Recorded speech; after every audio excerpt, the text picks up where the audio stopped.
Yeah, that's right. Thanks very much, Jill. We'll just continue this conversation on how Albertans need to respond to an unfamiliar situation for many. Mike Holmes, of course, the host of Homes on Homes, Homes Inspection, and Canada's most trusted handyman. Mike, have you ever seen anything before like you're seeing here in Edmonton right now?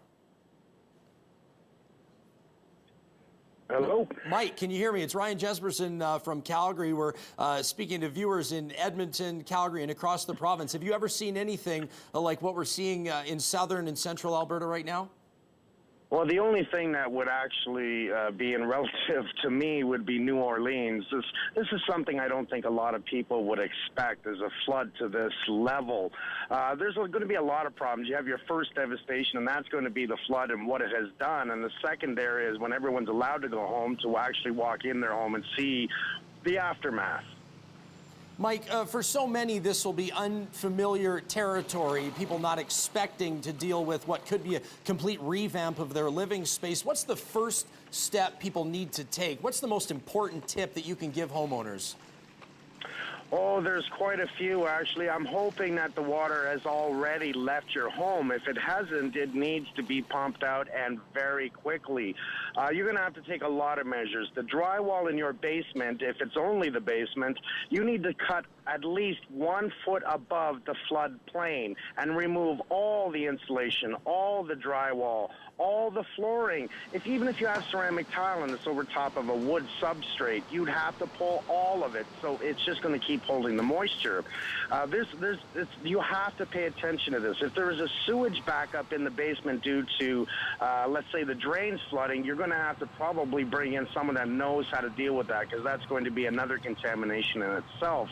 It's imperative that the basement dries out. Bring in fans, exhaust units, everything you can to make sure that it's 100% dried out before you go back and try and solve it. And I got to tell you, anytime things like this happen, it's a great example as to why we build mold-resistant homes.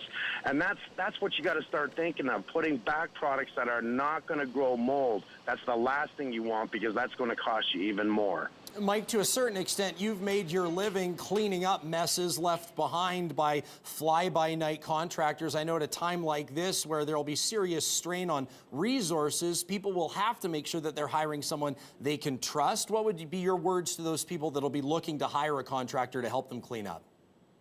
Well, first you should really start with a cleanup company, and there's lots out there. So these guys are professional. They know how to come in if you can't or don't want to do it yourself, and they know what to remove and how to remove it quickly.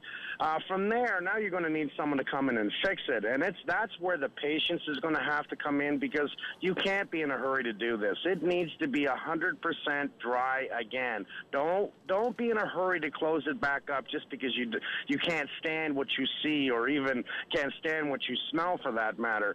This is where you need to take your time and rethink things. You know, what should we do down there? What products should we use? And then when you're really ready to find a contractor, because there's going to be many of them busy due to this devastation, you've got to wait for the right people. Don't just hire someone that says, yeah, I think I can help you, because if it's done wrong, that's going to cost you in the long run. I want to thank Mike Holmes for joining us this morning live from Caledon, Ontario, Canada's most trusted handyman. A province-wide edition of Breakfast Television continues with teams from Edmonton and Calgary joining forces right after this quick break.